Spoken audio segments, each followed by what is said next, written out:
This is my £20 bargain bought from a craft fair, which I later found to be the Harry Potter Wand Shop. It has a tiny set of battery lights in, but you'll see when it's lit up, it's a bit underwhelming. It's basically no more than a glorified lamp because it's completely bare inside, and I intend to change that and turn it into the magical wand shop that it should be. So stick with me to see how I make and hand paint the room settings and how I make various forms of lighting from one set of battery operated timer lights, including making a 5-arm chandelier, a wall light and a lamp, and all through this tiny little aperture. Now that's already magical. The first step is to divide up the space with flooring platforms. I'm making these from corrugated card wrapped in craft tape, and then I'll be painting them. Okay, the first one's painted to look like floorboards, and now I'm going to show you how I did it with the second one. Right, first off, a stable background colour using brown, white and a little bit of yellow acrylic paint. Then we start painting in the floorboards, just the outline of them, with a little bit of brown paint, with a little bit of white, bits of black, yellow, just to give a bit of shade and make them look more floorboard-like. The idea is to have these flooring sections wide enough to put furniture onto, but not so wide that they obscure the view of each floor. It's really difficult to get the flooring in place and the camera at the same time. So hopefully you can see my hand there, and I've got this kind of shelf of flooring in the back of the house. There'll be 3 levels of this, and I may have further shelving at the front of each level, but I don't want to obscure the view. Right, we're going to move on now to the ground floor. I've got a staircase here, which I'll show you how I've made in a minute. And that's going to be positioned against this wall. So I've marked this wall up so that I can see where I need to paint the details up to.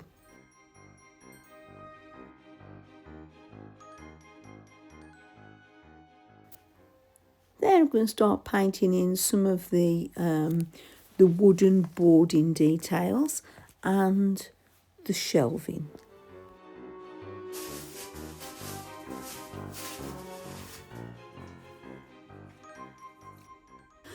I'm starting to paint in some of the detail on this top shelf now, painting in the books.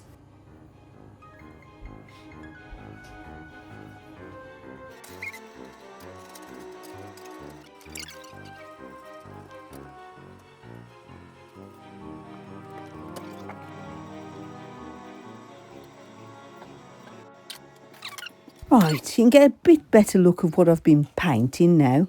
And the next thing is, I'm just comparing it with the stairs, and I'm adding these shelves, these like little slithers of wood, which were the surplus framework from little pieces of stamped out furniture that I'd bought in a kit from Shein. Here I'm just making some 3-dimensional wand boxes, or rather the ends of them, with these little sticky foam pads. Then I'm taping them and painting them. Next, the little shelf edges are just given a touch of paint, especially at the intersections. And onto the scrolls. The little scrolls that were supplied by Shein, I'm just sticking, I've cut some of those in half and I'm sticking those on to add to the 3-dimensional effect.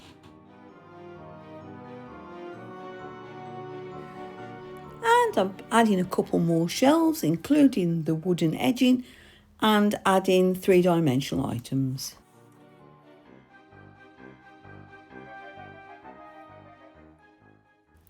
And onto the stairs. The steps are just made by concertina folding paper evenly and attaching to a cardboard rake either side, first just using tape.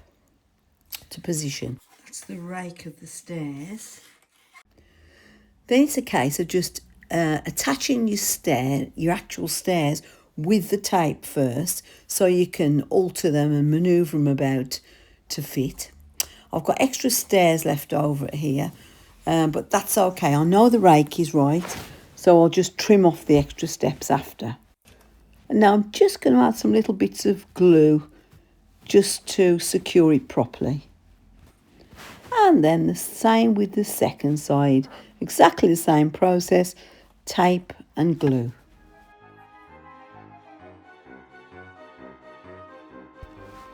I'm just adding a bit of paint here to make the steps look worn.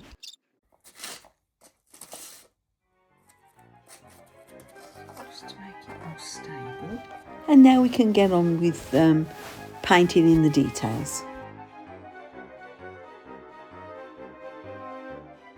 And this is what that looks like on the left side of the ground floor. You'll see I've added little posters from Shein to the staircase and extra scrolls to the shelf. And it's definitely starting to look magical. Now onto the back wall of the ground floor. I've painted the background card of what will be another wand wall. And I'm cutting these little sponge sticky spacer pieces, sticking them together to make 2D and 3D wand case ends, and I'm covering with tape. Right, I'm just painting the wand case apertures onto the wall, and some wand cases will be 2-dimensional, some 3-dimensional. Now this will be partly obscured by the counter and the staircase, so isn't quite as much detail, but I might add later. I'm moving on now to making a little bookcase to go next to that wand wall, next to the counter. Frame is just 5 pieces of card and then shelves put in and the whole thing painted.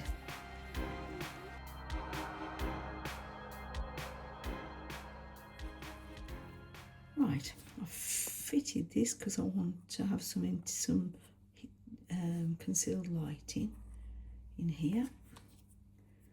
I'm just going to put a bit of something fancy there. This is just a piece of tape rolled on itself and then twisted. I've stuck some more card along the bottom just for stability, and now we're going to paint the shading under the shelves. It's easier to do that now than try and fit in between the narrow shelves once they're fitted. Okay, this is it complete. Now I'll show you how it looks in the room. Okay, I'll film best I can. You see the wand wall. In the front you see a little counter with a wand box and a book and a scroll on it. You see the bookcase with its concealed lighting. You see a little table there and the mats. The mats are painted card. The counter I bought from Shein and modified, made it taller. I actually bought it in a kit along with the table. The kit was a book nook from Shein called Moon Magic. It was £5. And although it's a different size ratio, I found I could use all the little scrolls and wand case patterns and the little table. So it's been very useful. On to the next floor, and we're starting with the fireplace. This is the prototype one I made, but this is the one I ended up using. It's made up of 5 layers of card, layered with these sticky foam pads, which you can see there. And then the whole thing is wrapped in tape and painted. I'm going to show you how it was made and how I painted it. Right, first thing for the fireplace, I made a template drawing round a little wooden Gothic type decoration I'd got. Drew around part of it to make a fireplace shape, and I've cut some pieces of card out. Now when layering these, you can see how I'm sticking the sticky pads on, then peeling the sticky top layers off and layering another layer of card on the top. You just repeat this process for all your pieces of card till your fireplace is thick enough. Then we wrap it in tape and paint the background. This particular one is going to be a grey stone background.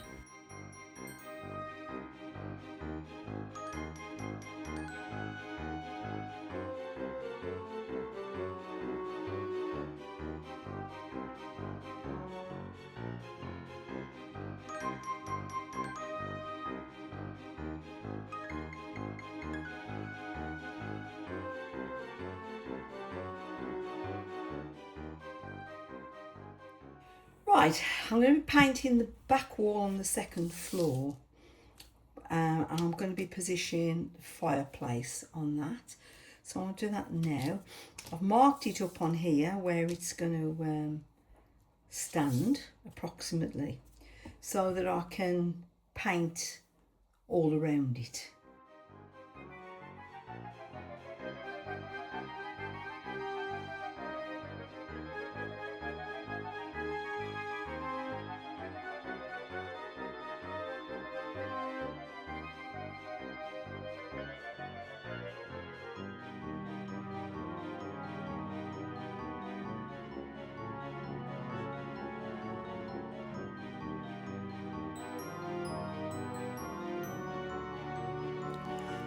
Now here I'm just snipping a narrow piece of card so that I can bend it around and stick it to make a curved fender for the fireplace.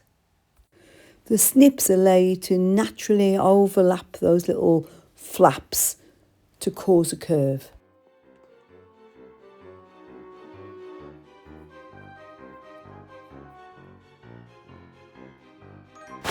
Now I'm just sticking a piece of curved card in here to support the fire.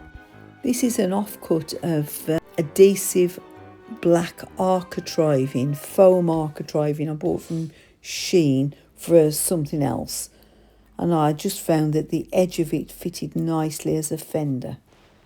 Here I'm using a red transparent sweet wrapper with a little bit of glittery red thread inside as the fire itself.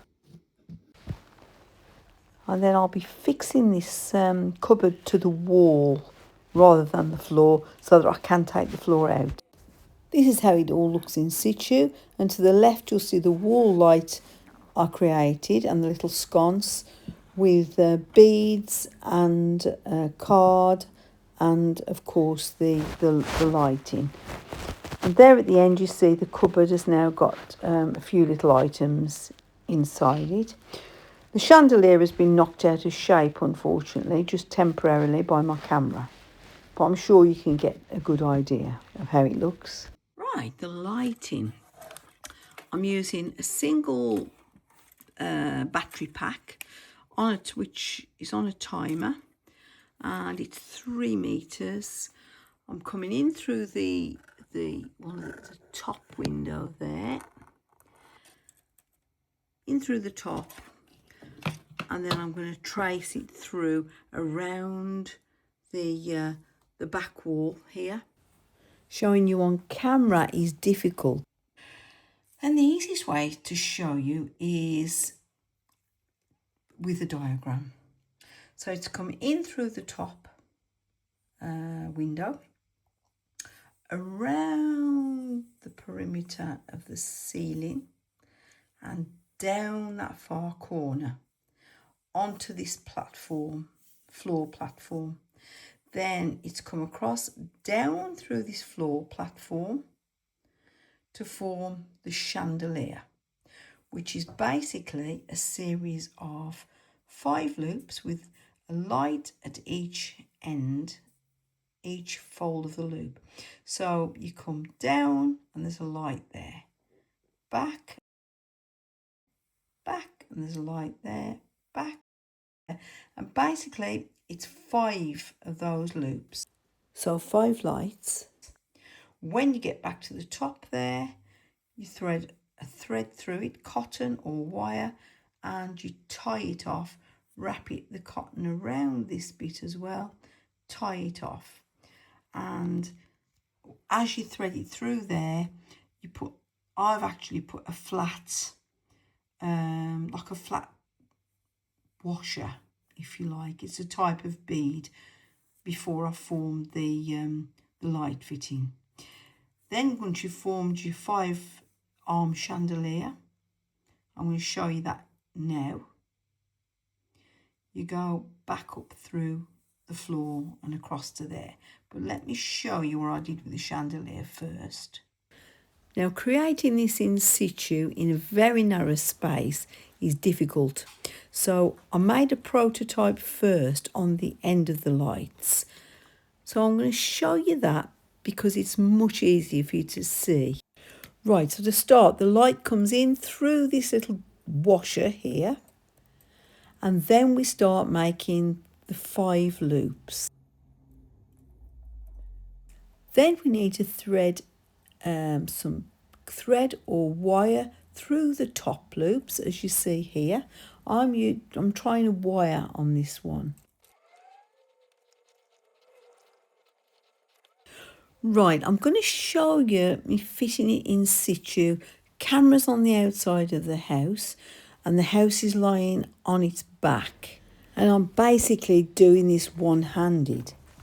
By fastening this together with cotton,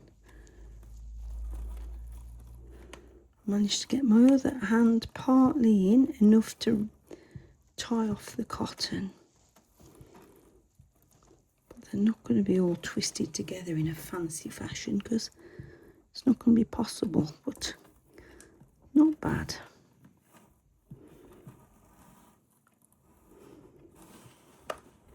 And I've fastened that to there now. Quite pleased with that. I will do a bit more faffing with it though. My 5-layer chandelier. I nearly was shouting from the chandelier, I tell you. Right, need to glue this to the ceiling now. One-handed again. Hooray! That's it. Then when we get across to this wall here, this platform, we come down the wall and we form a little wall light. So we use a glass bead so that the light there can shine through it. Then an opaque bead as the base lamp and a little sconce on the wall just made out of a bit of card. And here you get a little glimpse of it on its sconce, and then the wire goes down the wall taped out of sight. Then the wire comes down the wall through this floor platform at the back of it, down the back of the stairs, so it's hidden by the back of the stairs. Then it comes along the back wall and up into the bookcase. Then we get our concealed lighting and it continues along, back down to the table, up through past the leg of the table, into a little hole in the table, into a little light there. Here's a little glimpse of the concealed bookcase lighting and the lamp. And then back down and along the floor. And then up this wall. Across this front wall to the window, and this is taped. This wire here with the light on is taped to this front wall, and then we bring it down into the bay window, which is the shop window at the front, and we thread a bead onto the end light. And here's a glimpse of it from outside. Right, my £20 Harry Potter-esque wand shop bargain is now complete, or semi-complete. It's complete as far as I need it for now. There are a couple of blank walls which I may add to at a later day, but for now I'm happy as it is. And I have to say, it's probably one of the most cathartic projects I've ever done. I've really enjoyed it. It's been total me time, albeit very late at night. I've been really burning the midnight oil with this. And I get my best ideas at night. or my wackiest. So anyway, if there's anything that you would like further instruction on, leave a comment below and I'll come back to you. See you soon.